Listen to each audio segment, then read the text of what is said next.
Summertime. It doesn't mean basketball's not being played. In fact, it's being played a lot. The Dan Yorke State of Mind program is brought to you in part by Lookout Rhode Island and Takeo Comfort Solutions. We have some terrific guests tonight, and if you don't mind, I'm going to skip the rundown, tackling the issues of the day. And in fact, this program, I think, is so profound, it'll probably run a couple of times during the summer. You're seeing it for the first time here in mid-late June. In fact, what's today? June 23rd, right? The second full day, third full day of the summer. And basketball is being played all summer long. Duh. It's an American pastime. But formerly, the Midnight Leagues have become not only a place to grow your talent, but a community program that is absolutely invaluable, maybe priceless. We're going to meet some folks who organize and who instruct in the local leagues tonight. And I think you'll enjoy the conversation. If you don't understand what the concept of midnight basketball is, we have this news package, as we call it in the business, from Texas. But it's a good scene setter for the conversation we're having this evening. Well, tonight was the official tip-off of another Midnight Summer Basketball League, which means for the next 7 weeks, teenagers and young adults will be spending their Friday and Saturday night not on the street, instead on the basketball court. See, I got my lead foot forward. For Coach Frank Barnes, I'm becoming a threat to the basket. Is that correct? The Eastside Promise Neighborhood Midnight Basketball League is more than a game. Life skills, discipline, staying out of trouble, being a citizen. For the past 4 years, the league has taken teenagers and adults off the streets and into a positive environment at no cost to them. If these kids weren't playing basketball Friday, Saturday nights, what do you think they'd be doing? They could be, there's a number of things they could be doing. They could be getting into your house, you know what I'm saying, getting into it with each other. It's a number of things they could be doing outside of here. That's not positive. It has been a pretty rough year for violence and crime. Brandon Williams coaches. Good job, Aaron. But also plays in the adult league. He says without this, crime on the east side would be even worse than it already is. Because of the growing popularity, this summer the league is expanding to 3 areas across the east side with hundreds of players. They really need more of these, more things. Think it should be something maybe year-round? Oh, definitely. I think if you could add something like this year-round, you'd see a definite change in both the violence and the drug crime and pretty much everything. Work hard. Right. We have these programs running here, and they are a big success story. Kobi Dennis is back. He was here last week talking with the Colonel of the State Police about some of the programs the State Police are running to get young men and women from the minority communities interested in law enforcement. Absolutely. Correct? Welcome to the program. And Christina needs no introduction. You've been coaching and involved in this basketball thing forever. A stint at Brown. You're now involved in a women's basketball midnight league here for the first time this year? This year is the first year that we actually have a women's side, thanks to Kobi for putting it together. Awesome stuff. We'll get into that specifics in a second. You were chatting with staff here and my illustrious producer, Lefty Chris, last week about this stuff. And you need some sponsorship. You always need some sponsorship. Always. So we're gonna ask for some sponsorship because this is an important community project. But unbeknownst to maybe a lot of what Southern New England is aware of, we have some very active midnight basketball programs in the communities. Oh, absolutely. Talk to me about it. So, this year, and we're going to be in 6 different cities. We usually host it in Providence, the capital city, but this year we'll be in 6 cities with 540 players. Who's we? Your project? The Midnight Basketball League is 18 plus. We got guys from 18 years old, guys and women from 18 years old to about 55, 60 this year. So really? It's for everyone. Actually, that's a pretty good point guard. You can get out there. And I fit in that 55-60 range, and when I hear the numbers, I go, oh my God, you fit into that range. The two guys that are 55-60, I'm sure that are playing, whose knees aren't like halfway across the court after they take 3 steps to the hoop. They're all taped up. My goodness. The concept of midnight basketball, is it really all at midnight? No, usually it used to end at midnight. So that ends at midnight. Doesn't start at midnight. No, we couldn't be out there now. The wife wouldn't have that then. So. Every time I'm in a city setting and I see a broken hoop, my heart breaks. And I will tell you, I've seen less broken hoops. Yes. It seems to me that that's part of this. I mean, from city to city. I'm not just talking about Rhode Island. It almost feels as if, have we had a resurgence in the concept that this is wholesome for everybody, and if you mess with it, you're not cool? Community, opportunity, exercise, and fun is what we're stressing. We want the community to know to come out there, utilize what we have. You can be from an impoverished neighborhood and still have a lot of fun, get some exercise in there, and rejoice. So the basketball courts are there. Let's use them. And as you said, I think that's a great point you made, Dan, yourself, that there's less vandalism. There's less. The more that we occupy these places, the less vandalism, trash, litter, everything. It just improves the entire quality of life for people in that community. What do you think the community generates most out of a midnight basketball league? Well, I think it's a sense of community, the coming together, and also this understanding that all the gifts that basketball can bring you. So it's not only giving kids and adults something to do after work and during the night hours of the summer, but it allows people to come together, to communicate, to learn new skills. And I just think it's a wonderful opportunity for people to have a good time and to feel good about themselves. Well, let's get right to it. You need some help. Always. We'll talk more about the benefits and how cool this whole thing is, but you need some help. What kind of help do you need? So we're looking for different sponsors for many reasons. Of course, monetary donations are welcome. Let me say that again. But we're also looking for in-kind.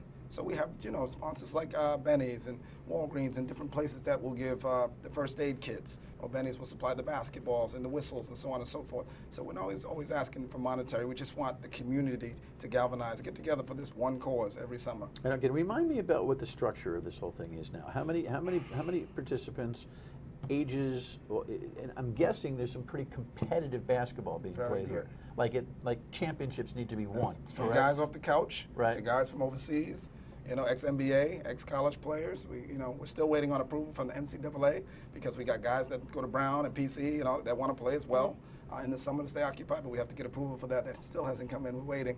What's the nature of that? Well, you're as a former Division I women's college basketball coach at Brown, you understand this. What's the hang up there? So it's all about Division I eligibility. So leagues have to be sanctioned in order for Division I players to play in it. So if a Division I player plays in a league and it's unsanctioned, then it can affect their eligibility in that year. So sometimes you can lose a couple of games if it turns out you played in a league that wasn't sanctioned by the NCAA. The NCAA is they're in everything. Right, right. Is there real chemistry or quality difference between a sanctioned and non-sanctioned league? Not really. I think it's a sense of control and making sure that their players are sort of getting involved in things that they then say it's okay, so it has an NCAA okay. Are there so requirements that you've got to meet in terms of what you're doing in order to? I mean, it's just an application process, and it usually takes 30 to 60 days. It's bureaucracy and paperwork, is pretty what much. Yes. Pretty much. But given that quality of player participates in some way in this environment, it's not bad for people from the neighborhood to come on down and take a look and watch some hoops. Get your lawn chair out, come on down, bring your water bottle and hang out, and that's what we're really encouraging. We want the community to come out and have a good time. The mayor comes on out of all the different cities. We got politicians. We got people from across town, every side of town coming out and having a good time. So I was saying about sponsorship. You need people to do in-kind. You need some cash sponsorships, obviously, and we have information on how you can do that. FoxProvidence.com is always the site that you go to get information on the sponsorships. And you know what? When we come back, why don't we do this? We'll break, and we'll come back, and we'll show you how to get involved in that. We'll talk a little bit more about the inaugural women's program, and then we'll meet a veteran guy running the men's program. Stay with us.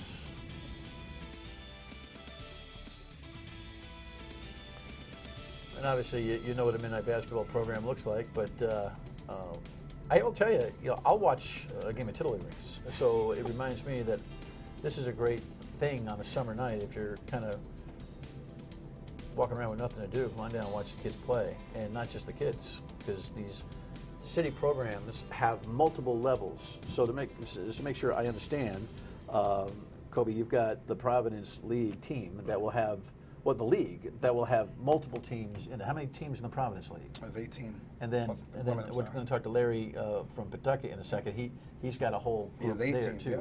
Yep. So 6 different communities. Yes. And there'll be what, a championship? There'll be a championship, a playoff. Downtown Providence, we take it all. We take it all. The best of the best from every city will come downtown Providence and play for the crown. All right, and this is an 18-plus situation. Yes. Now, on the women's side, it's the first year. It is the Are first you chock full roster-wise? We have 4 teams, and we're always looking for more players. The teams are phenomenal. We've got former professional players, former college players, players that are just leaving high school that are going to play in college that are very talented. But what's most exciting for me is that this is the first time I've been playing basketball since I was 5 years old. Classical. Let's go back through the resume. Classical. Stanford. Correct. Overseas. You got it. Brown head coach. That's right. You run your own basketball school now. I do. And now you're helping out with this. I am. Awesome. But this to This me helps to feed your basketball school a little bit, I hope. a little bit. Yeah, right? Absolutely. Yeah. No grass growing under your feet. No concrete growing under your feet, so to speak. But what I was saying, Dan, is this is really exciting to me because from the age of 5, there has never been this opportunity for women to play in a midnight basketball league. And of course, when you watch all the clips that we've shown, it's all men. And for me, I've got a 6-year-old daughter. I'm really most excited. I mean, I can go out and play, but again, we talked about knees falling all over the place and tearing Achilles. I'm a little concerned about that. But it's most exciting for me to be able to bring my family, to bring my daughter, who's going to see a women's basketball league in the city of Providence. I'm a Providence resident, and those are great. It's a great modeling experience for her. So she's going to see other women play, really talented women, and sort of, you know, the games will be competitive, but it's also the friendship and the community coming together. So that's what really makes me most excited about this year particularly. Kobi's done a great job of expanding the league, but for me personally, adding the women's portion is amazing. And we've had 4 teams. We'd love to expand, so if there's anyone out there who is interested in signing up, we can take more signups. We'd like to get it to 6 to 8 teams at the women's level. And then I think year after year, we're just going to continue to expand. I got a little bias for women's basketball. I enjoy it. Sometimes I get a little roughed up by my fellows. I mean, UConn is kind of changed the face of women's basketball in such a way, and an incredible way. But I'm guessing there's some pretty good street ball going on on the men's side. On the women's side, you still got a little bit of the old-fashioned concepts of, you know, team play, not as much play over the rim, but the athleticism in the last 20, 30 years has completely changed. Absolutely. I mean, it's not the slow game Not even close. that people perceive it to be. No, I was watching the WNBA, in fact, last night, and it's just a lot of those players I either know or I played with at the end of my career, and the game has completely changed. A couple of the women play above the rim, they play quicker, and they're just incredible The way athletes. they handle the ball is They can incredible. handle the ball, and when you see it on TV, you don't really understand like the ability that these women have. For a very brief amount of time, I was a practice player with the Connecticut Sun. And I'm 5'10", and in real life, people think I'm tall, and people think I'm kind of big and strong. I was a complete shrimp and a wimp compared to these women who play in the WNBA. I mean, their physical specimens, their talent level is through the roof, and you really need to go see, I think you need to see it live And you've got to to look at experience this. that I mean, you ability. can see Rick play on a Division III level. That's great basketball. Absolutely. Never mind URI, Right. which is sneaky. By the way, Syracuse goes deep and wins the whole shooting match, right? Right. Did they win the whole? No, they went to the Final Four. They went to the Final Four this year. Syracuse. I watched URI's women take Syracuse to overtime Yes, this year. they had a great year. I mean, so there's a lot of women's basketball that is really terrific. Sponsorship. I forgot. Let's raise some money. I got forms here. Anybody? You can get in for anywhere from $1,000 to $5,000 and help. And we've got information on the website as well. You can see some of it here that helps with this whole thing. Look, it never hurts to be a guerrilla marketer on the ground, and the goodwill that comes along with investing in a project like this inures to people's registers anyway, because people shop and do business with folks who care about the community, correct? There you go. Absolutely. So I just made the whole, I appreciate that. speech. That was good. That was All right, good. well, you can leave him. All right. That was a good spiel. What else do you want us to know about your perspective on this and what you're thinking? I think what you said earlier about a resurgence in basketball and the courts being, there aren't any more broken rims, and you drive by the playgrounds. The one thing I've noticed, particularly this past summer, kids are out there, they're on the court. They're on courts that were once not able to play because the rims were down, they were in a state of disrepair. When I drive around the city of Providence, I live in the Elmhurst section, but there are a variety of courts within a 1-mile radius of my house. There are kids out there every single day. In fact, I took my daughter out there. My parents have an exchange student who's 16. We played 3-on-3 pickup the other day. It was absolutely amazing. And I think people have a misconception when they look at the kids on the court, like they might not be friendly. It was awesome.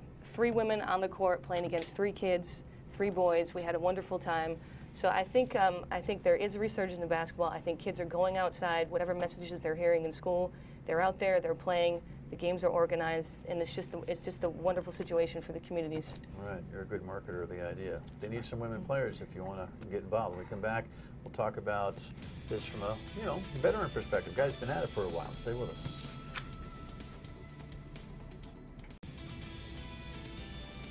back on the concept of midnight basketball, I'm really looking forward to hearing how this whole thing evolves over the course of the playoffs and because this is some really good stuff that you get to see during the end of the summer. We'll talk about the schedule a bit. Absolutely. Larry Holloway is the league coordinator in Pawtucket, and that program. Larry, welcome. Thank you. You also do a little refereeing in the whole situation, right? Yes, I do. Are you like a glutton for punishment? No, I'm are not. you a masochist?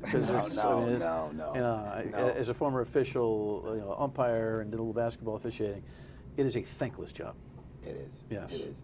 But we do have people who appreciate it if the game's called correctly. Yeah. Well, on the midnight basketball level, on the community basketball level, tell me, is there more respect for the officiating based on the idea that this is a community effort as opposed to a commercial effort? With all the pressure of high school and collegiate and professional basketball, the officiating there is a whole different ballgame.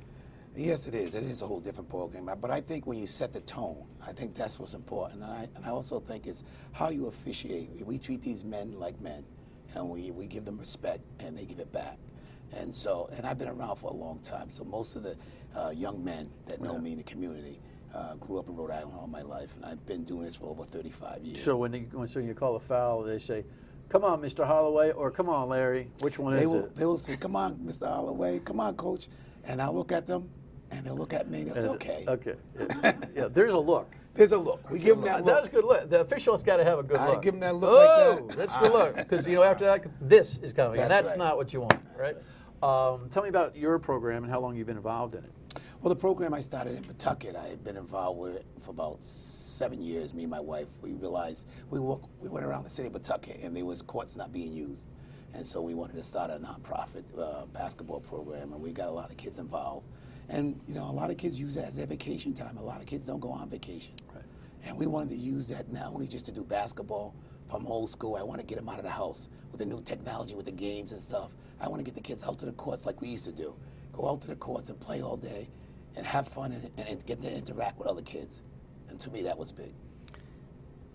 Do you see, as we talked with Christina and Kobi, this newfound respect for facility? I mean, certainly 10, 15 years ago, you could probably count on a rim hanging, broken, spray painted on the backboard tilted, and thankfully, I just don't see it much anymore, which tells me the community's getting it. We're getting it, and we're taking pride in our community. One of the things I tell the kids that, if you see something on the ground, pick it up, throw it in the can. We live here. Take pride in your community, and that's what I'm trying to get them to focus on. Not just to play basketball, but we live here. When you walk down the street and we see no paper on the ground, you feel good about yourself. So that's not just basketball. We use basketball as a lure, but we want to make sure we want to go back to the old school. Take a little pride in where you live. Someone you don't know, reach out and introduce yourself to them, and then that way you get to meet other people. You had a bad rap last year. Talk to me about it. The media kind of jumped on a story, missed it. They missed retracted. Definitely. The damage is always done with the first report, though. Absolutely. Talk to me about that real quick. So, that's there was a shooting in the neighborhood, which actually occurs on a frequent basis, sometimes in the city of any of these cities that we're playing. And it happened to happen about an hour and a half after Midnight League had concluded. Because I know that for a fact, because I make sure every player is home or off the streets by the time before I leave. And then I see the next morning that there was a shooting at the Midnight League. Or the kid was coming from the Midnight League, and I was not happy. I think I called every news station, and newspaper, everyone, and they were very apologetic after they realized that it was unfair. So I'm like you said, the damage has been done, but it does scare a lot of sponsors, even some cities. I'm not going to name some of the cities, but when I sat down with the mayors of different cities and the police chiefs, which I've sat down with every city involved, they were a little, apprehensive about having this league because now you got 6 cities. Right. So you got Providence, Pawtucket. Central Falls, North Kingston, East Providence, and where am I at? North Providence. So as you come through on the midnight basis, I mean, you've got kids, so you've got different programs in Pawtucket. You've got the youth. I got the youth. Okay, and then you've got the 18 plus. And I got the 18 plus. That plays in the Midnight League. Correct. All right. And does Providence have a youth league too that's operating in the plus? They have I mean, obviously. They have about 5 or 6. Yeah. Right. All right. So the Midnight League, you're recruiting out of those sure. youth leagues. That's organic. They can't help to get. They can't wait to get there. They can't wait to play. Right. So this is internally. I liken it almost to a golf club that has a championship that's really, really important to them. It's not the U.S. Open, but the Midnight Basketball League, there'll be a championship, men and women, that'll be really, really important to those players. Super important to the city. I mean, if you look at last year, I think I saw some photos up there of last year we were at the Alex Nani Center playing in the skating rink. There had to be a couple thousand people there watching. Who's the favorite this year? Oh boy. Do we get there? City, I don't want to name the city. I'll get in trouble for that. I don't want to Coach. I don't want to get involved with No, we As don't long want as we have some fun, that'd be great. Yeah, Can't do that. Oh man. Yeah. Chicken. I'm afraid. So as regular league play goes on till what date? So July 7th is the tip-off. They will have a big press conference at Buckland Park, which is considered the mecca of basketball for Providence. And then we'll go on to about mid-August, and then the championship will be August 20th, downtown Providence at the Alex Nani. Formatted how? The top team in every city. We'll get there. They'll do playoff before. We'll get it down to about four to six teams before we get to downtown A one-day Providence. event? Oh yeah. Last year it was like 12-hour marathon. Right, that was a little too long, but one day you did it better this So like year. you got a bracket that starts at the beginning of the, Oh, of the yeah, day? 8 o'clock in the morning. With the two finalists at night? For these guys playing at night, they played at like 6. At the Alex Nani court? We went to PCTA first. We did it on the 3 courts. Right. And then the next, the day we went down. A couple of days later, we went down to Alex Nani with the finals. So we did like a playoff. Explain to everybody where the Alex Nani thing is. Downtown Providence, Right, the so skating rink. it's a skating So we rink. turned it into a basketball Yeah, see, court. people go, wait a second, isn't that URI? No. I mean, it's the Alex Nani court down Alex there. Nani court, downtown Providence, the skating rink. We Right. turned it in. We converted it right into a basketball court. That's a great venue. Oh, it's beautiful. People just getting off the buses, walking by, going to City Hall. They all come over and watch the games. It was amazing. Moral of the story for you on this whole project is what? The moral of the story for me is just the kids getting along, the kids being able to understand the differences from other kids and building a relationship. That's for me. All right, I'm going to check it out, see what kind of a game you call. And you, who've done such great work in this city, congratulations on this. And the entire state, putting this thing together is not easy. Not easy. It's We're not around for easy. about 6 months. Your takeaway from this whole thing is what? I just want people to know that it's more than basketball. It's a recruitment effort for law enforcement. It's a recruitment effort for just to be a better person in life, jobs. We have voter registration. We have everyone, healthy eating. We have the health department involved. We have everyone registering selective service. Everything you can find at this basketball game will be there. Vendors, food trucks. So we're supplying jobs and volunteer opportunities for the entire state. I appreciate what you do. Appreciate it. Thank you. Appreciate you. Nice to meet you. Thank you. Final word when we come back. Listen, if you're seeing this program for the first time on June 23rd, I believe. What's today's date? The 23rd? The 23rd, yeah. Know that tomorrow we're going to have a conversation about weight loss. Chubby guy like me probably could use a conversation on that. But, people make a very, very difficult decision as to whether or not they're going to have the surgery, the surgery. And we've got the guy who does the surgery at Roger Williams Medical Center to come in here and actually talk about those who are candidates for it, the pluses and the minuses. And there's some data about the safety of the surgery that may very well surprise you. So that comes up tomorrow night on the program. We'll see you back on the radio at 3 o'clock, now weekdays 3 to 6 on WPRO. And get out to one of these midnight basketball games. I think you're going to love it. No charge, Have a great weekend. Or actually, I'll see you Friday. It's only Thursday. Bye.